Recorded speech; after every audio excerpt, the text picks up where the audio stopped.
Hello everybody and welcome back to You're Using It Wrong. Today we're going to be talking about the Rapier. So let's see what Dark Souls has to say about the Rapier. Well, it says it's a standard thrusting sword. Thrusting swords are light swords with fine tips. Well, they were thrusting swords.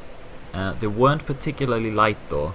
You can see the Rapier that we're using at the moment is actually very short. You would expect the Rapier to probably be around the length of what Ricard's Rapier is. And if we look at the weight of Ricard's Rapier in comparison to another 100 sword, the short sword for example, it does weigh the same, whereas the normal standard Rapier, which is a lot shorter, weighs a bit less. So what were Rapiers? Well, they generally have a long slender blade with a complex hilt. So Ricard's Rapier has the long slender blade, but it doesn't actually have a complex hilt at all.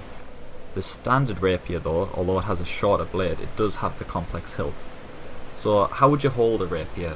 You wouldn't hold it the way my character is holding it for a start. You'd actually put your index finger over the front quillon or over the crossguard, and that's why these rings are here. It's to protect that finger from getting chopped off or stabbed, which is probably not what you want in a duel. So that brings us on to what they were actually used for. So Rapiers were used in civilian defense. So they were used in duels and other stuff, but they were used on the battlefield, especially when they were early Rapiers, so when they first started popping up, because those ones could cut, whereas later on they started developing more and more for civilian defense into just thrusting swords, and eventually they got lighter and lighter until they turned into small swords which had no ability to cut whatsoever.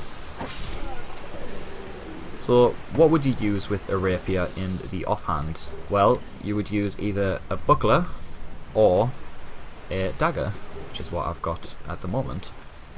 So which one was better? Well, at first I would have thought a buckler would be better. I would have thought a shield would give you more protection surely than a dagger, but as it turns out, if you look at the shape of the buckler, you can see it's quite rounded, especially the Dark Souls buckler. There was other shapes for bucklers.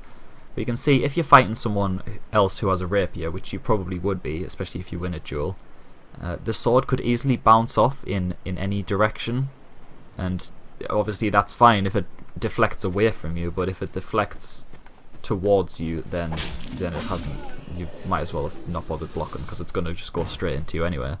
Whereas with the dagger, if we take a look at the dagger there, look at the crossguard, the way it curves upwards towards the blade, that is designed so that you can catch the opponent's blade, which would be better than just deflecting it in a random direction.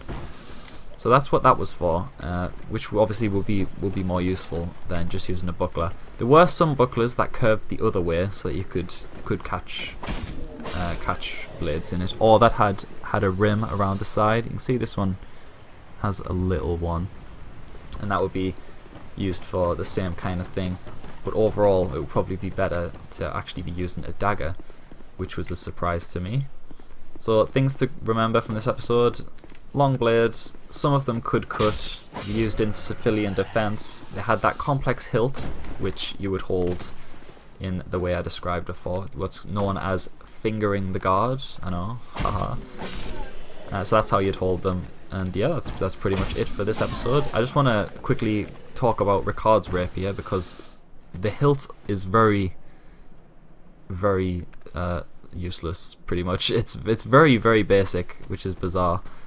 You couldn't hold it the way I described. Well, you could, but there's no finger protection there whatsoever, so the chances of you getting your finger chopped off are quite high, which is probably not on the list of things you want when you're trying to assess a good Rapier from a bad one. So I think that's rather odd. This ring on the side adds a bit of protection if you know, two swords clash together. It stops one just sliding straight down and attacking you.